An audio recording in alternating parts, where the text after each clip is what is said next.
-2 নয়, বরং +2 ফর্মুলায় দল গঠন।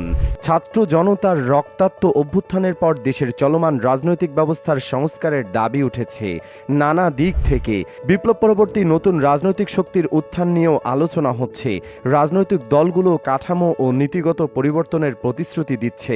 বিদ্যমান বাস্তবতায় আসছে জাতীয় নির্বাচন লড়ার লক্ষ্য নিয়ে এগুচ্ছেন ছাত্র আন্দোলনে নেতৃত্ব দেয়া নেতারা। ইতিমধ্যে তাদের তৎপরতা শুরু হয়েছে।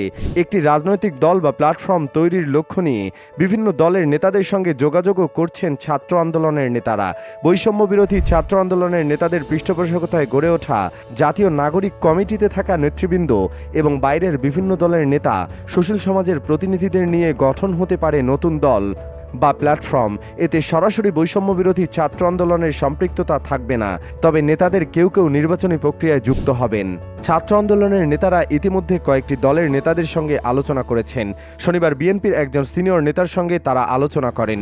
সূত্রমতে দল গঠনের প্রক্রিয়া নিয়ে বেশ কিছুদিন ধরে কাজ করে যাচ্ছেন ছাত্র আন্দোলনের নেতারা। তারা মনে করেন বিপ্লব পরবর্তী নতুন বাংলাদেশ নতুন রাজনৈতিক শক্তিকে দেখতে চায়।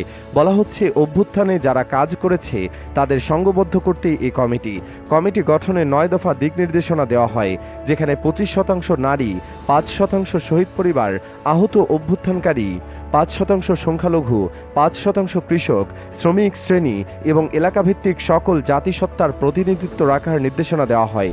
বয়স নির্ধারণ করা হয় সর্বোচ্চ 50 বছর। সার্জিস আলম বলেন, আমরা বিশ্বাস করি বর্তমান বাংলাদেশের ডিমান্ড হচ্ছে -2 না, বরং +2 ফর্মুলা।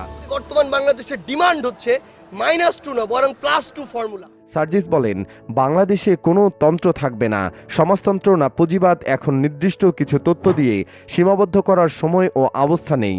এটি বাংলাদেশের মানুষের চাহিদার আলোকে নির্ধারিত হবে। দিগন্ত ডেস্ক।